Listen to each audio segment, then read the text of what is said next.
Good afternoon, everyone. My name is Dr. Tracy Newman, and I'm the Medical Director at NDSU CIRE.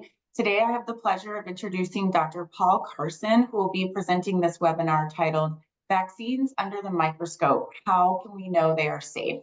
Dr. Carson is an infectious disease physician with over 25 years of clinical experience. He is currently an Emeritus Professor of Practice in the North Dakota State University Department of Public Health, where he founded and previously served as the medical director for the Center for Immunization Research and Education. He is also a professor at the University of North Dakota School of Medicine and Health Sciences. He has held many roles within Sanford, including chair of the Department of Infectious Diseases, director of clinical research, and chief quality officer. Dr. Carson, welcome. You can begin. Great. Good morning or good afternoon, everyone, depending on where you are. Maybe good evening. I don't know how big our reach is today. Welcome to everyone. I'm happy to be able to be with you to go over, I think, what is a really important topic, which is really kind of addressing a lot of the safety concerns and hesitancy that we're seeing in the general population and a lot of our patients. And I think that really starts with us having confidence in our vaccines and their safety. And that, I think, starts with understanding the process by which we ascertain whether they're safe or not. And I'm going to go through that in some detail with you today. Here are the disclosures and maintenance of certification statement. We are supported by a grant from the CDC, and I have no relevant financial relationships to disclose. So the objectives for today's presentation, if I can get this to advance, sticking on me here we go, are the following. This is what I kind of hope to accomplish with you. First is to recognize how the safety is prioritized in the vaccine development and our approval process. Second is to identify the differences between vaccine safety surveillance systems in the US and how they collaborate to assess potential safety. And then finally, I want to go over some historical examples of how vaccine surveillance systems have successfully identified and responded to safety concerns. So let's first just acknowledge what an incredible benefit vaccines have been to the world really over the last century. When we look at even in the 1900s here, 20th century annual morbidity or significant illness from the diseases on the left, we can see tens to hundreds of thousands of cases of illness from these various scourges that were major problems for mostly children, but all ages in the last century.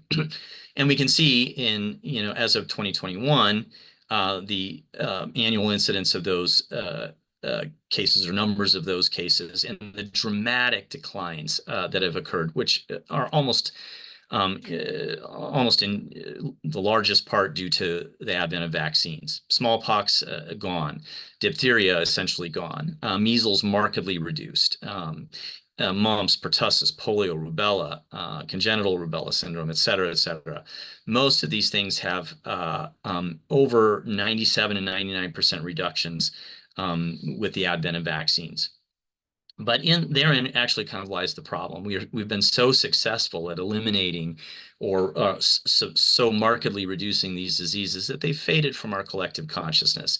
And people no longer really perceive these as a significant threat. When I talk to some of the elderly members of my family or friends or acquaintances, that they can readily recall some of these diseases from the 1940s, 50s, and 60s, and are sort of shocked that people no longer, think about these or care about these because they were very real in their families just a few decades ago. And so I think accordingly, we've seen people perceiving that maybe the risks of the vaccine are greater than the risks of these diseases, which for the most part they don't see. And here we can see from the Gallup poll that the author of this report notes that faith in vaccines have fallen 10%. And that was January 2020, prior to COVID. COVID, I think, substantially contributed to a loss of trust in our traditional public health systems and in vaccine confidence.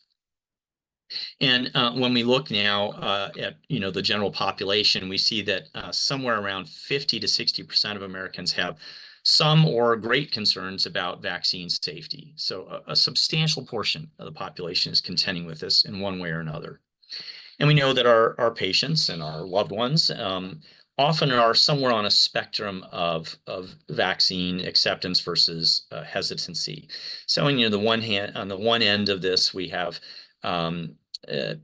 patients and families that are willing to accept pretty much anything the doctor or the provider recommends, to the far other end of the spectrum where they're going to refuse all vaccines, and they're more likely to tell you what you don't understand about vaccines.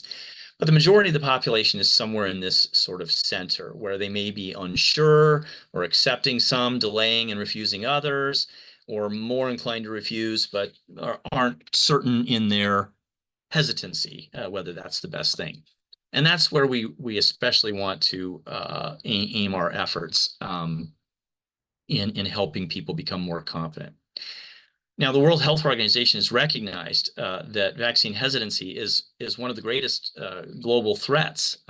So even in 2019, again, before the COVID pandemic, they had listed on one of their major reports that vaccine hesitancy was one of the top 10 greatest threats to global health. And I suspect that's only gotten worse in the last few years. And this is having real world consequences. We've seen the outbreaks of things like measles with the Disneyland outbreak. That was an old outbreak of measles in Minnesota, now a more recent one. Things like pertussis making comeback, polio making a comeback, and here the first polio case not too long ago being detected in New York State, almost unthinkable, a decade or so ago.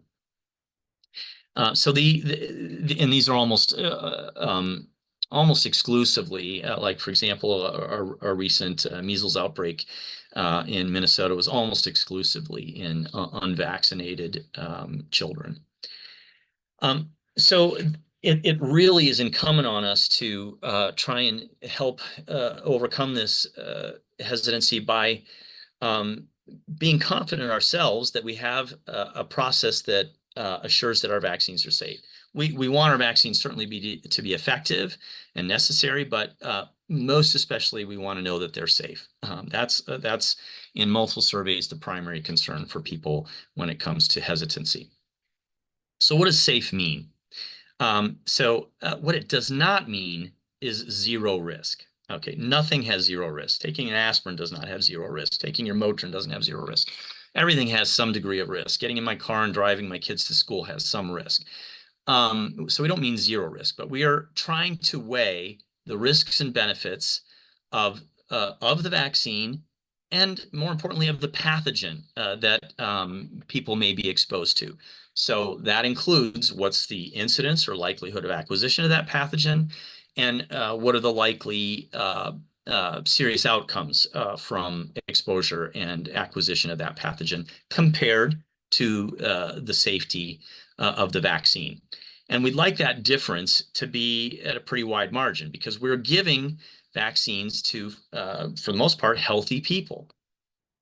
So let's kind of walk through some of the process of how a vaccine comes to approval from the development process up to public availability, and what are the processes involved to assuring that they are safe. So this really is housed under the authority of the Food and Drug Administration, the FDA. The FDA must license a vaccine before it can be used in the US. And so the FDA has a number of different requirements for that to happen. They require that the vaccine components have a purity standard, that if they go from one lot to the next or one manufacturing plant to the next, you're getting the same product in a pure form that does not vary significantly. They want to assure that it's potent. They want to know that it's effective. And most importantly, they want to know that it's safe before they're going to license this. So what does that process entail?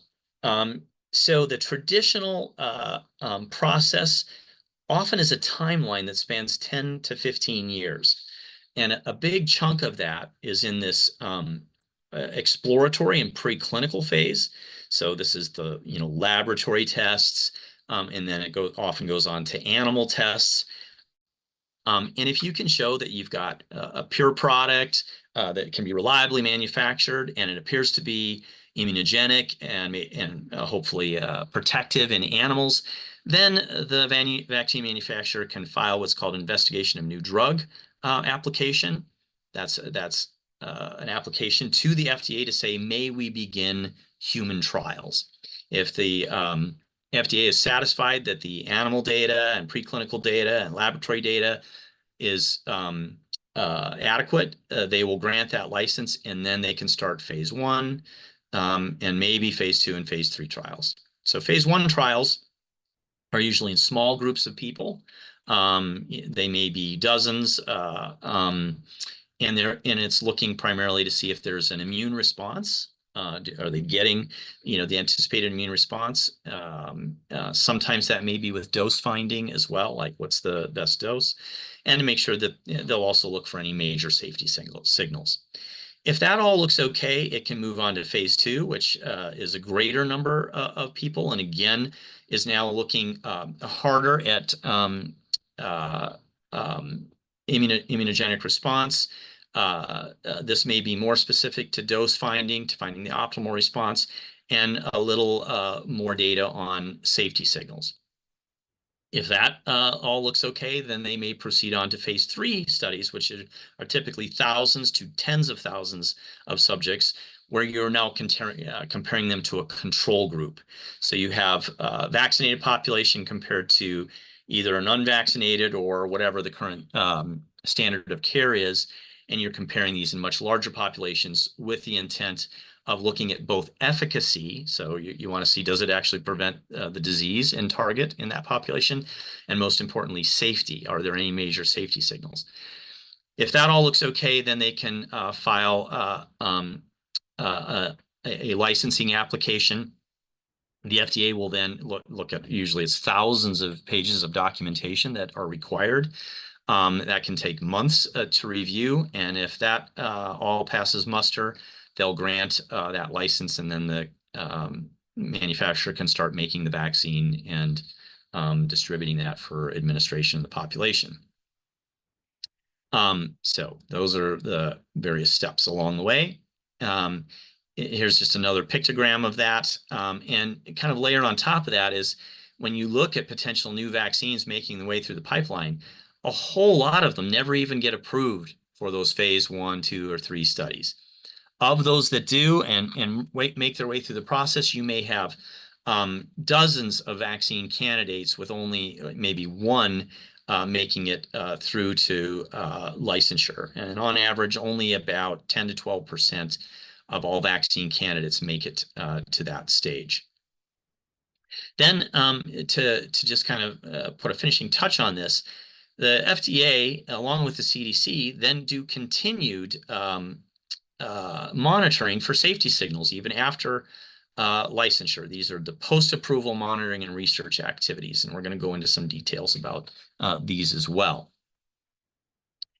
Here's a few of the different vaccines and their phase 3 trials that were required for licensure. So you can kind of see that in those phase 3 trials, this is the total number of study subjects, and they're, on the lowest end here at the top is the RotaShield, the original rotavirus vaccine. We're going to talk more about that as a case example in a minute, with only 4,400 total subjects, but most of them in the tens of thousands of subjects studied. These are, I've participated in these as a researcher for some of these vaccine trials. Very rigorous, lots of paperwork, very, very detailed, very difficult to do, very expensive, take a long time, and have to meet a very, very high bar.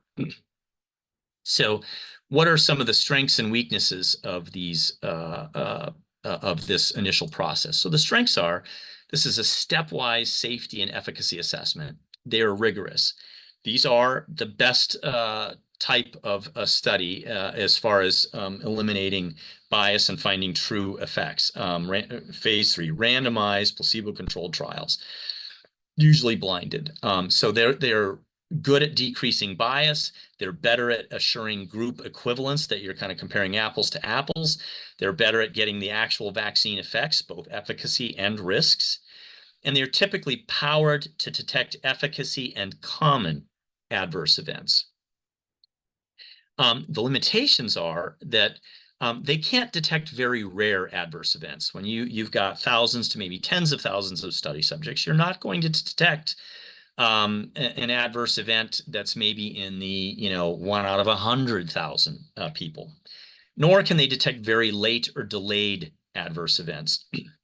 They're expensive and they're difficult to do. They take a very long time, and often pediatric populations and pregnant women are often studied at a much later date. Now, let's kind of focus on two that I think are of the most common concerns expressed by patients or the general population. That is, are we detecting every adverse event or even rare ones? And are we detecting very late or delayed adverse events? Let me first address the second one here, delayed side effects. I'll put out a statement here, and I've yet to have this proven wrong, and experts in vaccine safety and trial process will say this as well, that in the history of all vaccines licensed in the United States, no serious adverse event or side effect has been found after 6 to 8 weeks after the vaccine's been given. Now, that makes some sense when you think about how vaccines, the vast majority of the time, lead to a potential side effect. It's usually either a direct toxic effect from the vaccine components itself, and that's usually going to appear in the first few days or maybe a couple weeks after the vaccine is given, when the amounts of the vaccine ingredients are still highest in the body. Or it may be due to the immune response elicited by the vaccine, and that immune response causing some untoward effect that you don't want. And the immune response typically peaks somewhere around 4 to 6 weeks. So we would expect those type of side effects to appear most often in that window of 1 to 2 months. There is a rare exception to this that I can talk about in the question and answer period later, that wasn't in any U.S. licensed vaccine, but it's something called antibody-dependent enhancement. It's a rare immunologic problem that has affected the dengue vaccine, not licensed in the U.S., and can be delayed. I think it's kind of worth thinking about, like, how good are we at detecting, adverse events? And I'm going to get, if you want to nerd out a little bit here, stick with me on this slide. If this sort of thing bores you, just glaze over for a second here before we get on to the next thing. So a quick little statistical cheat or rule of thumb that you can use is something called the rule of 3. And it's a statistical observation that is a shortcut to more sophisticated statistical testing. And the rule of 3 states that you can be 95% confident that your sample size, or N, can detect events at a rate of 3 over N or greater.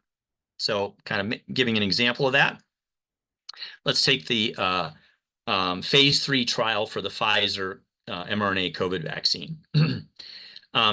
That trial had 44,000 participants, so 22,000 in the vaccine arm, 22,000 in the placebo arm. So if we use the rule of 3, we can say we can be 95% confident that we should be able to detect 3 over 22,000 participants in that the vaccine arm for a percentage of 0.0136, or we should be able to find events that are as common or more common than 1 out of 7,300, roughly.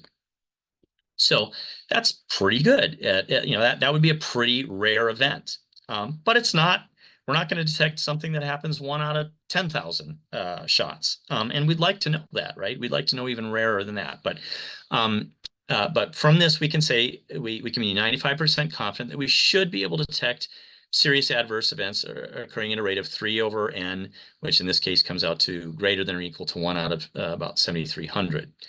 If you want to know if it's statistically different than the background rate of that problem, then you got to compare that same rate in the placebo arm. So just kind of hold this in your mind, this rule of 3, when we kind of think about some future case examples here. And, vaccines can cause serious adverse events. These are some of the recognized, known serious adverse events from some vaccines. So all vaccines roughly have an anaphylaxis rate of about 1 out of a million. Our phase 3 trials aren't going to detect that. And in the case of the COVID vaccine, it was a little more common than that. It was closer to maybe 4 out of a million. But the trials didn't find that. We had to find that in post-marketing surveillance systems, which we're going to talk a lot more about in a second. Influenza is known to cause Guillain-Barré syndrome, maybe 1 to at the highest 10 per million, which is actually substantially lower than Guillain-Barré syndrome caused by influenza itself, but it is a known potential complication. Measles, mumps, rubella can cause idiopathic thrombocytopenic purpura in about 1 out of 40,000. MMR vaccine can cause febrile seizures, particularly in young children, and in rates out of 1 out of 2,500 or 1 out of 1,250 with the MMRV. The RotaShield original rotavirus vaccine led to intussusception, telescoping of the bowel with intestinal blockage in about 1 out of 11,000 infants. And the subsequent versions of the rotavirus vaccine, particularly like the RotaTeq, dropped that down to about 1 out of 100,000. And we're going to use that a little later as a case example on how different systems work. All right, so now let's move to the post-licensure vaccine safety monitoring systems in the U.S. First, for our CME purposes, a question for you to ponder. We don't have an audience participation system built in right now, but just kind of think about this. I'm not going to give you the answer. I want you to think about this question, see if you can answer it after we go through the next few slides. So which of the following best describes the key difference between the Vaccine Adverse Event Reporting System, or VAERS, and Vaccine Safety Data Link, another major system employed for our vaccine safety surveillance? A, both systems rely on active data collection. B, VAERS is a passive reporting system, while Vaccine Safety Data Link actively monitors healthcare data. C, Vaccine Safety Data Link focuses only on childhood vaccines, while VAERS covers all ages. Or D, VAERS is the only system that can establish causality between vaccines and adverse events. So think about that. See if you can answer that now. See if you can answer it here in a few more minutes. So let's look at these various systems that we use in the United States to better assure vaccine safety. First, we're going to start with the sort of centerpiece here, which is the Vaccine Adverse Event Reporting System. Hopefully all of you who are providers or pharmacists are well familiar with this, because we are actually required by law to report any serious adverse event we suspect following a vaccination in our patients. And serious adverse events means either death or hospitalization. But we can report any concern after vaccine into VAERS. And it's not just providers. Anyone can report into this, including patients or anyone from the general population. So this is used by the FDA and the CDC to collect reports of adverse events that happen after a vaccine. It is a passive reporting system, meaning it relies on individuals and healthcare providers to send in reports of adverse health events. Now, again, we are required. Do we always do that? Not always, but we really, really should be making strong efforts to do that. Scientists monitor this system and the reports to identify adverse events that need to be studied further. Emphasis on there. It doesn't end there. These reports of adverse events are then followed up on with additional research, unexpected events or things that happen to appear more often than expected. We are trying to find patterns in the all the kinds of reports that come in there. We're looking for a signal. It is essentially an early warning system, and what VAERS is trying to do is cast a very wide net to fish out any potential signals that might be out there. The strengths of this is that it's a wide net. Anyone can submit a report to VAERS, and it can serve as an early warning hypothesis generating system. But it has some major limitations. It is passive, meaning it's not going to capture all adverse events. And it doesn't have a true denominator. If an event comes in with, some serious adverse event that appears to be, more than we might expect, we don't have a denominator of that. How many people got vaccinated? What's the percentage? We can't say that from VAERS. Most importantly, there is no control group to compare rates in vaccinated versus unvaccinated populations. So you cannot determine causality. Big emphasis here. It can only raise questions. And often, especially when it comes from the general population, these reports may lack details or contain errors. So you don't know that you're getting really accurate information. And this is a problem because this database, which is also publicly available, anybody can look at the results out of this. The CDC tries to be very transparent with this process, and as such makes this data available to the general population. And you can see all kinds of people who may not know how to mine this data very carefully, drawing all kinds of conclusions that they really shouldn't be out of there, and it's been used to actually support or fuel anti-vaccination sentiment. Here's an example.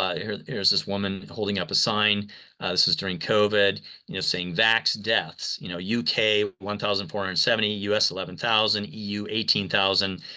Presumably she's talking about our VAERS system and similar systems in Europe where deaths were reported after the COVID vaccine. And here she puts a little question mark, maybe times 10. Because not everything gets reported in there, right? It's a passive surveillance system. Well, this gets to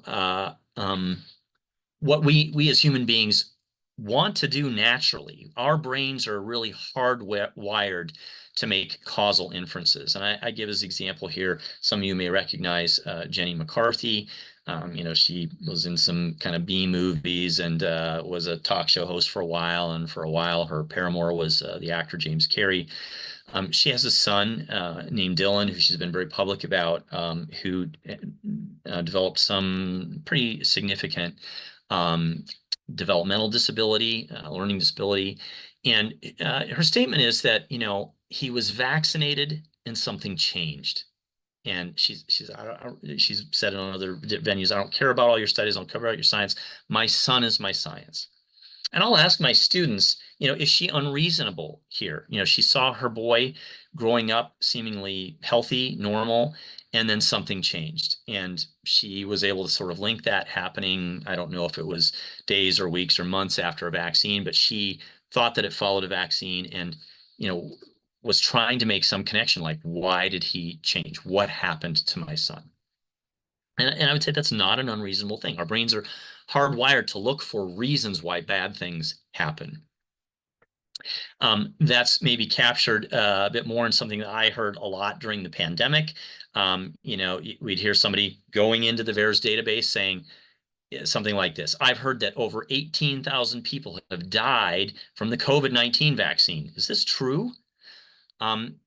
Well, no, that's not true. But it gets at something that is sort of a half-truth.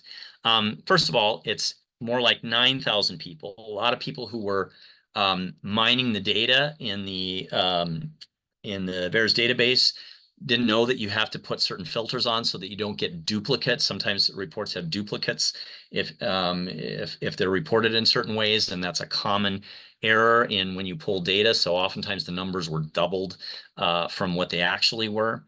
And there's a real issue with the term from versus after the vaccine. So it's true that there were a couple years back about 9,000 reported deaths after a COVID vaccine.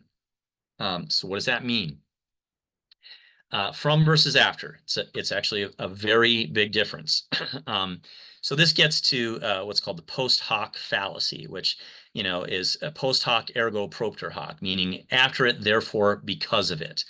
And that's a logical error. There may be a correlation, but as we often like to say, correlation does not equal causation. Here, the kind of, classic example is the rooster crows, the sun comes up, the rooster crows, the sun comes up, the rooster crows, the sun comes up. Is tight correlation with the rooster crowing before the sun comes up. Did the rooster cause the sun to come up? No. There's a strong correlation, but we know that's not causal. A better example and more to the point was in Dr. Paul Offit. Dr. Offit's a pediatric infectious disease specialist and a vaccine expert, and he wrote in his book Deadly Choices about an example of I believe it was a friend or a colleague at another healthcare system who was a physician who had brought his son somewhere, I think, around the age of 6 to 8 months to, I believe it was a flu clinic where they have, like the stand in line, they have a flu blitz, and you can kind of get your kid vaccinated, on the spot without having to make an appointment. And it was, and this dad, stood in line for quite some time. It was after work. It was getting close to dinner time. He decided, I'm waiting too long. I'm going to do this another day. And he went home without completing the vaccine. And very tragically and very sadly, his son died that night, presumably from SIDS, or sudden infant death syndrome.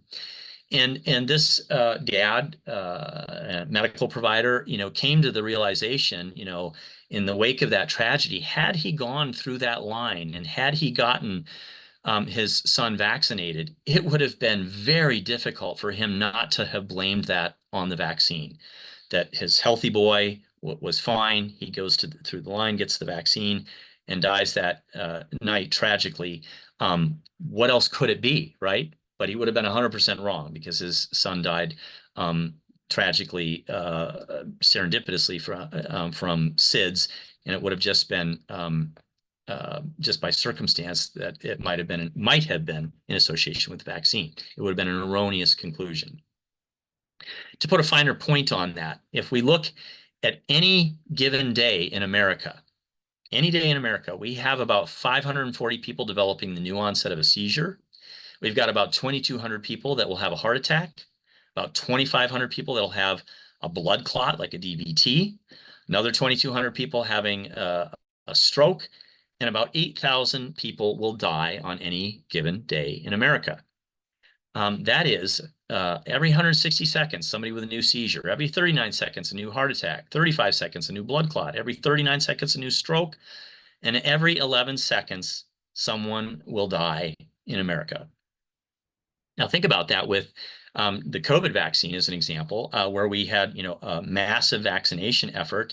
And in the span of just a few months, we vaccinated almost 2/3 of the population, 260 million people by June of 2022, and most of those by September of 21.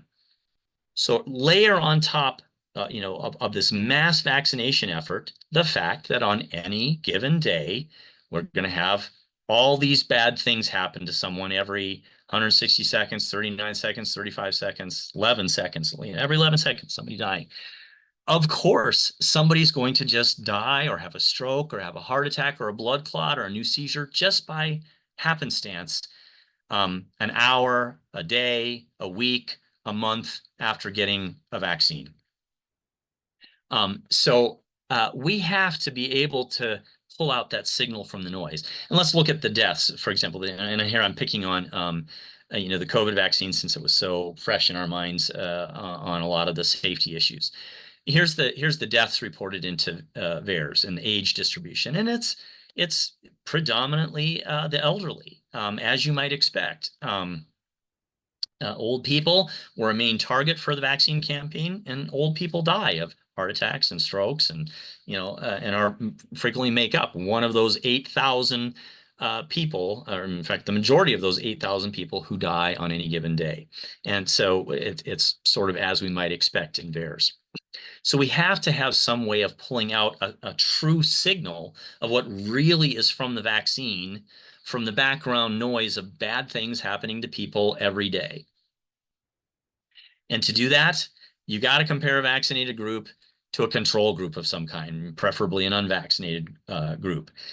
You can't assign causality without doing that. So all these people, that will say, this bad thing happened to my Aunt Susie after a vaccine, I shrug my shoulders and go, wow, I'm sorry to hear that. I hope your provider put a report into VAERS, but we can't really say whether it was a vaccine or not without more information.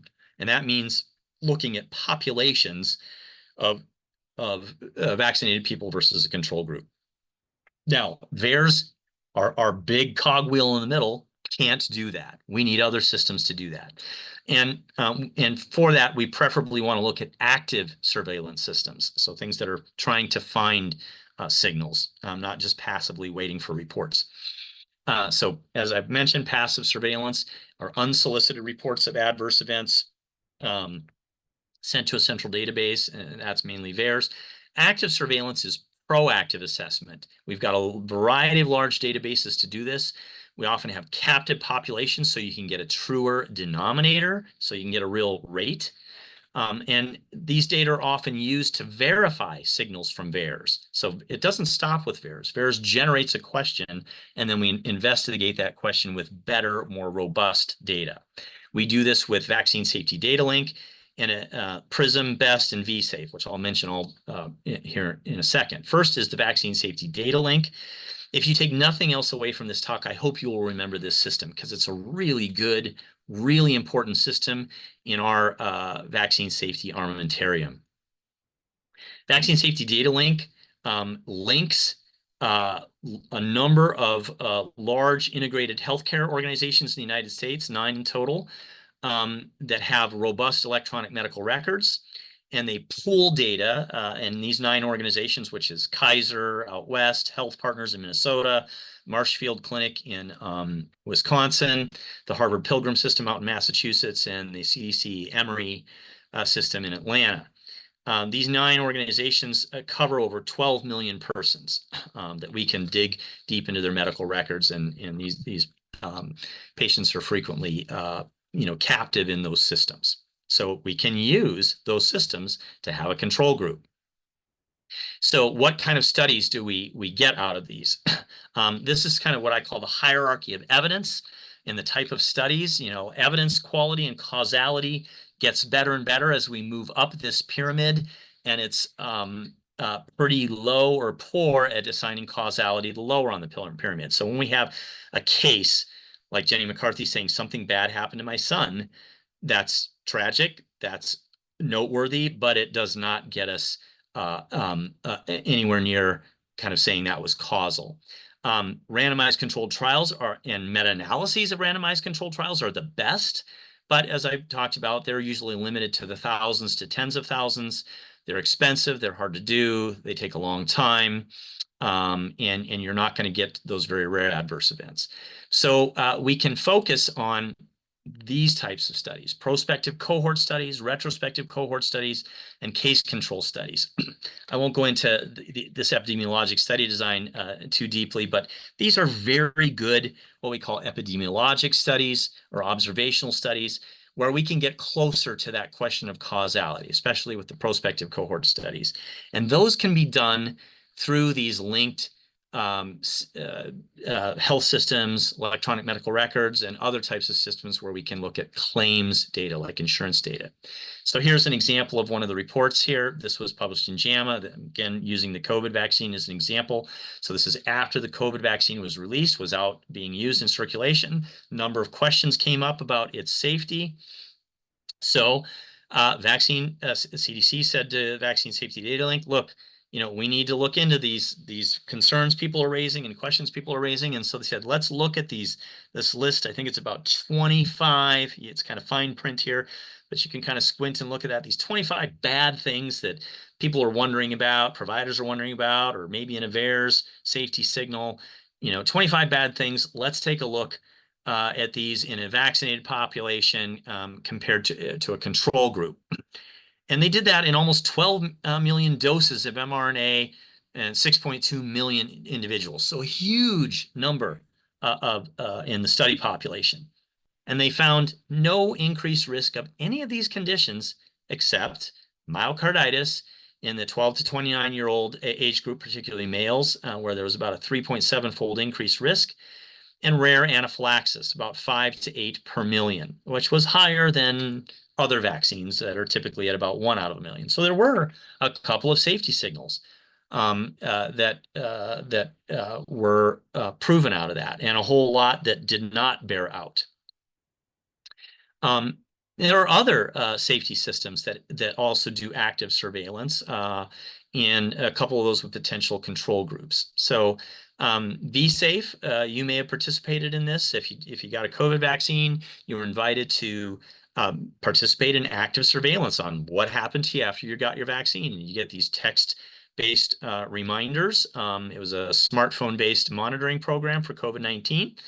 Launched in December 2020. There was over 10 million VSafe participants. So again, big number, completing more than 151 million health surveys about their experiences following COVID vaccine. VSafe data have been included in more than 20 scientific publications.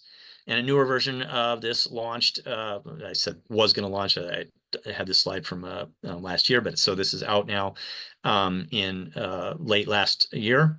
Allowed users to share their post-vaccination experience with new vaccines, other vaccines other than COVID. Strengths of this are that anyone can enroll in VSafe. It's another way to quickly validate safety data from clinical trials or identify safety issues. Regular reminders to complete a survey. So like, hey, we want to hear from you. CDC can follow up with participants and submit VAERS reports as needed. Limitations are that it may not properly represent the post-vaccination experiences of the entire population, meaning that people with smartphones who are willing to do this might not be exactly the same as everybody else out there, and that might be a slightly healthier or less healthy, or anxious or less anxious, or more health conscious or less health conscious population. It might not be truly representative, but gets at a lot of data. PRISM is called the Post-Licensure Rapid Immunization Safety Monitoring System. This is actually our largest vaccine safety surveillance system in the U.S. Access to information for over 190 million people. This uses insurance claims data to look at and evaluate possible safety issues. So it's not quite as deep a dive as going into the actual electronic medical record, but it does get it at a nice kind of surface level, something that might be serious enough to have generated a health claim or an insurance claim. So you can get, again, large pool to draw from for safety signals. Strengths are this large size, uses this big database of health insurance claims. Limitations is that it can lag in time for accessing the PRISM data. Medicare population is not as well represented in PRISM, so might not be getting you the best data for the elderly. And it may not be representative of those without insurance coverage. So it's not completely representative. Last is the BEST initiative, also called the Biologics Effectiveness and Safety Initiative.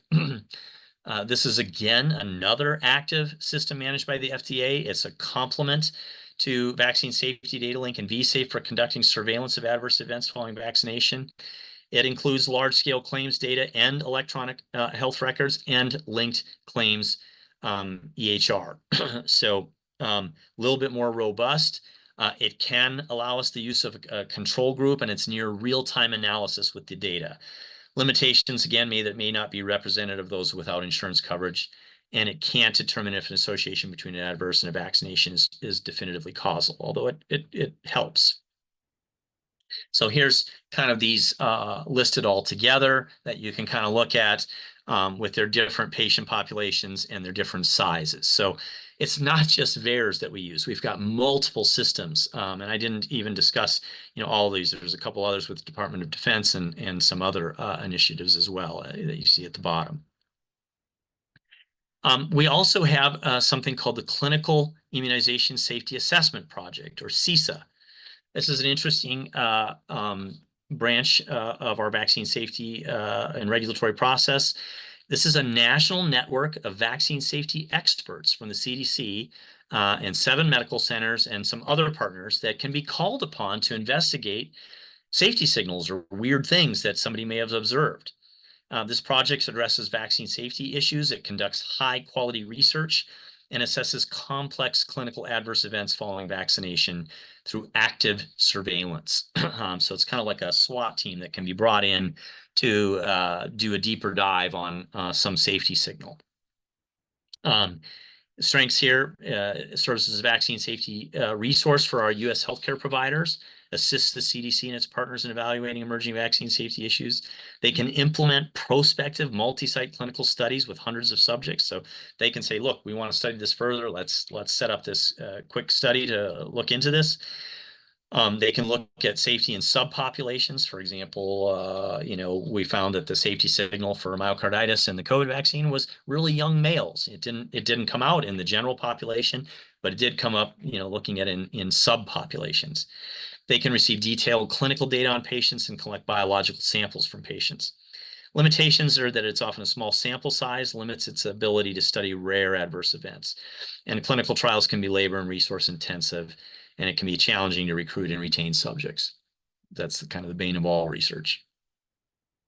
All right, and then I think a really important but often not recognized additional very valuable source of vaccine safety information comes from data from other countries. And where we have vaccine safety data link that covers around 12 million population, 9 health systems, a lot of other countries have a nationalized health plan, so they've got data from everyone in their country, so they can get very robust data. And we saw, for example, in COVID, lots of data coming out of Qatar, of all places, really high quality data. A couple publications in JAMA, the New England Journal of Medicine.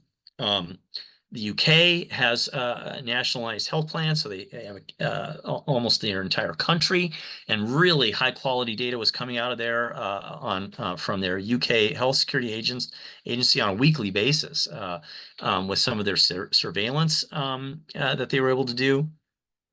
Denmark has an excellent surveillance system. Israel, excellent surveillance system. South Africa has a very robust surveillance system where we had some really great publications coming out on vaccine safety through the COVID pandemic. I'll give you one example of one of these publications. This one was out of Israel, kind of similar to the one I showed earlier out of the US from Vaccine Safety Data Link. This was out of Israel, and this was a study on almost the entire population. Again, looking at a host of different safety concerns about the COVID vaccine, about 25 different bad things that people wondered about maybe being caused by a COVID vaccine. And they said, let's look at these in our large database, vaccinated population, but let's take that one step further and look at these same conditions in our population for people who got COVID versus those who didn't get COVID. And this was earlier in the pandemic when you could split those out more easily. So the blue is looking at risk differences in vaccinated versus unvaccinated, and the kind of orange here is looking at the risk differences in people who got COVID versus didn't get COVID.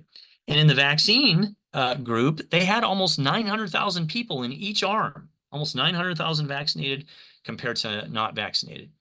And in the COVID branch, they had about 173,000 in each group. Those who got COVID, 173,000 who didn't get COVID. And they said, all right, let's look at what we found.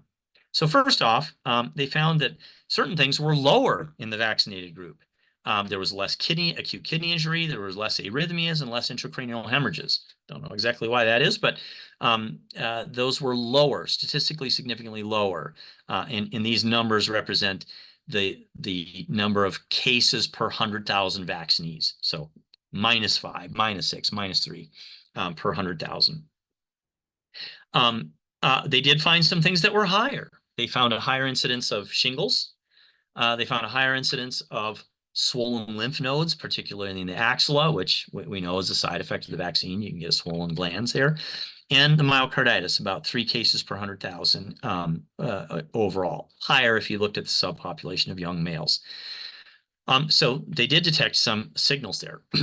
But compare that to the SARS-CoV-2 infected versus the non-infected. I mean, massively more serious problems: acute kidney injury, arrhythmias, deep vein thrombosis, intracranial hemorrhage, myocardial infarction. Myocarditis was higher, pericarditis, pulmonary embolism.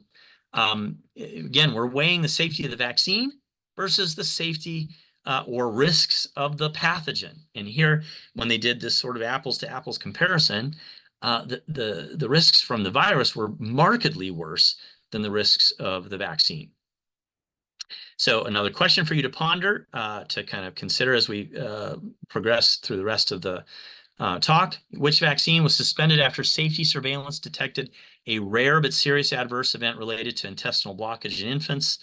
Measles, mumps, rubella, rotavirus, influenza, or hepatitis B. If you were paying attention earlier in my talk, you probably should get this pretty easily, but hold on to that thought. So let's now look at how these systems work together to find and manage potential safety issues using the rotavirus disease and vaccine as an example. All right, this was the face of rotavirus. Very sadly, in the pre-vaccine era, this is, typically an infant or a very young child presenting with diarrhea, vomiting, dehydration, which could sometimes lead to vascular collapse and death. In the pre-vaccine era, we had about 3 million cases of this per year in the United States, about 410,000 physician visits, about 250,000 ER visits, and about 70 to 100,000 hospitalizations, and about 20 to 60 deaths from rotavirus every year in the pre-vaccine era. Now, the first candidate vaccine, which was a live oral vaccine, was developed, RotaShield vaccine. The FDA approved this with the phase 3 trial being one on the small side, only 4,400 study subjects total. That was approved in August of 1998. VAERS identified 15 cases of intussusception. So only 15 cases. It didn't have to find all of the cases of intussusception. It just had to find enough to generate a safety signal. And it did that. And the CDC actually suspended the use of the vaccine in July of 1999 and said, we need to investigate this further. Is this real? So the CDC used CISA, that sort of SWAT team, to go in and investigate these cases. They asked Vaccine Safety Data Link to do some more intensive case series analysis, case control study, and a retrospective cohort study. From those, they confirmed there was an association of intussusception with a prevalence of about 1 out of 11,000 children developing this intussusception. And based on that, they withdrew the vaccine from the market in October of 1999. So these safety systems found a signal, studied it further, found causality or high likelihood of causality, and they withdrew it from the market. Well, you might understand why a parent might be hesitant to take that vaccine or any of the ones that came after it. But again, no vaccine has zero safety issues. We are comparing the pathogen to the vaccine. And you could make an argument, and some have made an argument, that the CDC shouldn't have stopped the vaccine and withdrawn it from the market based on that data. So going back to that finding rare events using our rule of 3, being 95% confident that our sample size can detect events at a rate of 3 of n or greater. And the original RotaShield example, the cumulative incidence, so as a background rate, the cumulative incidence of rotavirus hospitalization, so serious illness for children going up to 5 years of age, was 1 out of 160 kids was going to get pretty sick from rotavirus if they made it to the age of 5. 1 out of 160. That phase 3 trial, pretty small, only 4,400 study subjects, only 2,200 in the vaccine arm, using our rule of 3, 3 over 2,200, should have been able to find problems occurring at a frequency of 0.136% or 1 out of 733 or greater. So that wasn't enough to detect that rare problem of 1 out of 11,000 risk of intussusception found later. But take note that it was still much better, even if there would have been something as frequent as 1 out of 700, that vaccine would have been better than that 1 out of 160 risk from the virus. And some people have argued that they shouldn't have withdrawn the virus from the vaccine from the market based on that. And it led to the discontinuation of this in multiple other developing countries that had worse rates of hospitalization and death than us. And it's estimated that many thousands of deaths may have occurred unnecessarily with the withdrawal of that vaccine from the market. So the pathogen, 1 out of 160, the vaccine should have been able to detect things more common than 1 out of 733. Probably not an unreasonable thing to have brought to market. But it turned out there was a problem in 1 out of 11,000. But that did lead vaccine manufacturers to study this further and develop newer candidate vaccines aimed at diminishing that risk of intussusception. So here's the New England Journal study of the pentavalent human bovine reassortment rotavirus vaccine, the follow-up vaccine. And here, took years later, almost 7 years later, to get a vaccine. So we went 7 years without anything. And here it was like 68,000 study subjects. So the FDA required a much higher bar for safety with the subsequent vaccine. So we had 68,000 study subjects with the with the pentavalent vaccine, the other monovalent Rotarix, 80,000 study subjects. They did not find any additional risk in this large phase 3 randomized controlled trial. That wasn't enough. CDC said, you've got to keep studying this further with our vaccine safety data link. So they initiated a prospective cohort study through vaccine safety data link involving 500,000 first doses and 1.27 million second doses of the RB5 vaccine. And lo and behold, they found another safety signal. Really, really rare, about an additional 1.5 intussusceptions per 100,000 first dose recipients. But that risk was considered low enough that this was worth using this vaccine, since the incidence of serious adverse effects from actual rotavirus is so high. If there's any questions, please put them in the chat, and we'll try and get those to the end here. And we're coming up on the end. So benefits and risks summary of estimates of the one rotavirus vaccinated birth birth cohort to age 5. Annual outcomes in the birth cohort: hospitalization, ER visit, death, caused by vaccination, about 45 hospitalizations, 13 ER visits, maybe up to 0.2 deaths in a birth cohort, a typical birth cohort in the United States. Compare that with the numbers prevented by that vaccine: 53,000 hospitalizations, almost 170,000 ER visits, and 14 deaths. That's a benefit to risk ratio of or prevented rotavirus outcome per excess intussusception outcome of over 1,000 to 1, 12,000 to 1, 71 to 1. Way worth it. Finishing up here, let me give you a few other examples of signals that have been assessed.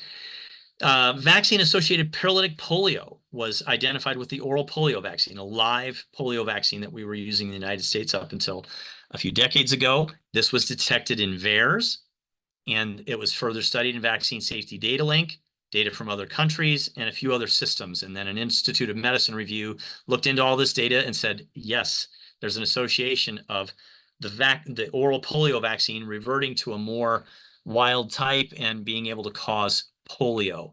And was an action taken? Yes. They transitioned from the oral polio vaccination to the inactivated polio vaccine in the United States. So this was finding, this was after years of surveillance since the initiation of the polio vaccine in the 1950s. DVT from the human papillomavirus vaccine. There was a signal that came up in VAERS and in Vaccine Safety Data Link that it might be that women were getting deep vein thrombosis from the HPV vaccine. So efforts were made to study this in larger studies in Vaccine Safety Data Link.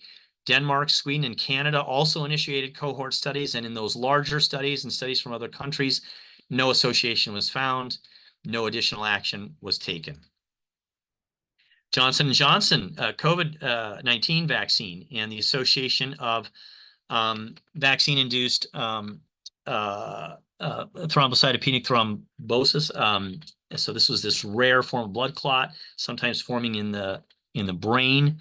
Very serious potential side effect. This was identified in VAERS and in data from Europe.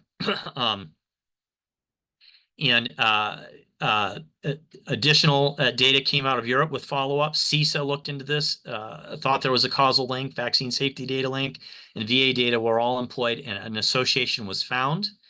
And the vaccine use was eventually limited, and the FDA eventually rescinded the emergency use authorization of that vaccine in the United States. mRNA COVID-19 vaccines and myocarditis or pericarditis initially came out from signals out of Israel, and it was verified in our VAERS database, further studied in VSafe, CISA, Vaccine Safety Data Link, military systems, the CORNET, which I didn't talk about, Department of Defense data, and data from other countries.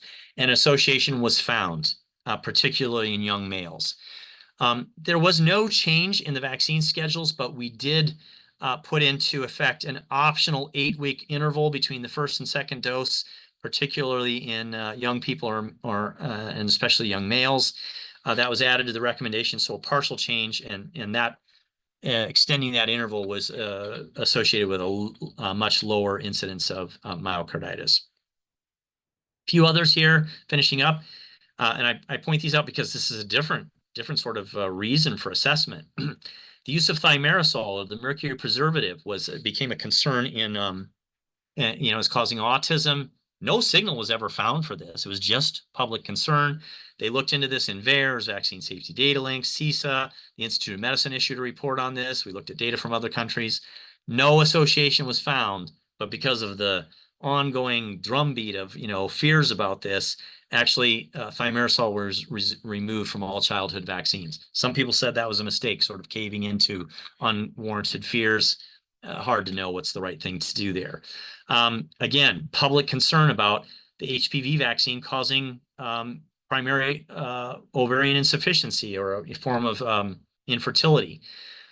Looked into again, VAERS, CISA, Vaccine Safety Data Link, no association found, no change was made to this vaccine. Pfizer's bivalent COVID-19 vaccine and possible stroke in 65-year-olds. This was a signal that came out of post-marketing surveillance in Vaccine Safety Data Link. Looked into further in VAERS, CMS and VA data, best data, and data from other countries, was not validated in better, higher quality, and larger studies. No changes made. And more recently, there's been some question of aluminum adjuvants in vaccine possibly being associated with asthma. Again, this kind of came out of public concern, was looked at in Vaccine Safety Data Link and data from other countries, and there's a maybe here. So Vaccine Safety Data Link found a kind of a weak association. Data from other countries has not confirmed that association. Some action is being taken.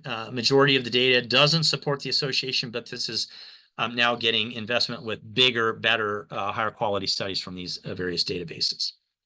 So I'll just finish with a quote from Race Hillman, one of the developers of many of our current childhood vaccines. He was a brilliant vaccine researcher.